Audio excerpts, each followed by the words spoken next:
e hodhën librin e Zotit, e ndoqën atë që thonin shejtan djajt për kohën e sundimit të Sulejmanit a.s. Po Sulejmani nuk ishte i pa fe, i pa besim. Djajt pra shejtant ishin të pa fe, sepse ju mësonin njerëzve sehrin, magjin. Edhe çka u zbriti në Babil dy me lajkeve, Harutit dhe Marutit. Në surën Bekare, në ajetin 102 përmendën këta, e ato të dy nuk i mësonin askujt magjin para se të thonin ne jemi vetëm sprov. Pra mos u bëj i pa fe. E mësonin njerëzve prej atyre të dyve atë magji, me shka ndanin burrin prej gruas së vet, por pa lejen e Allahut, me atë askujt nuk mund t'i bënin dëm, pra pa dashur Allah. Dhe ashtu mësonin çka u sillte dëm e u sillte dobi atyre.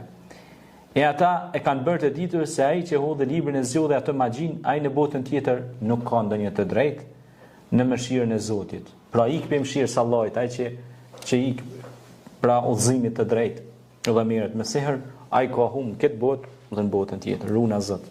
Humbje e madhe është ajo. E po ta dinin ata se për çka e shiten veten, ajo është vërtet shumë e keqe. Pra me po për çka e kanë shit veten?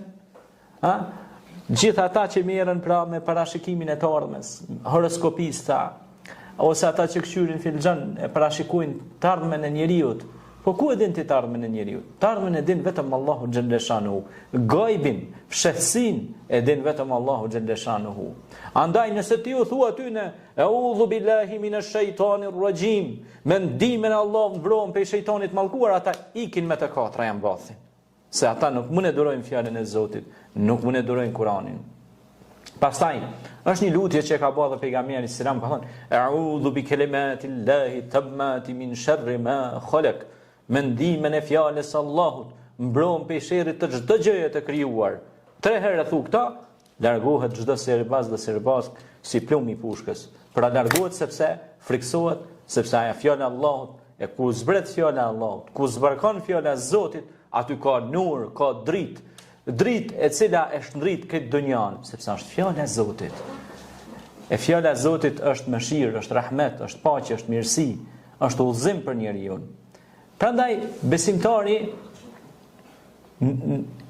Allahu pranë në këtë tregim ose në këtë pjesë të Kuranit, në këtë ajet kaq të gjatë që e lexuam së bashku, tregon se i pruni si sprov Harutin dhe Marutin, me ju tregu popullit se kanë me ardhur disa njerëz në mesin e juaj që kanë me ushtin rrugëve pa krye, me ja mësu sehrin. Andaj të keni kujdes se kjo është magji. Edhe duni murujt, mos me hi rrugëve pa krye. Se muni me hi fi nari jahannam, muni me hi në zjarm xhehenemit, runa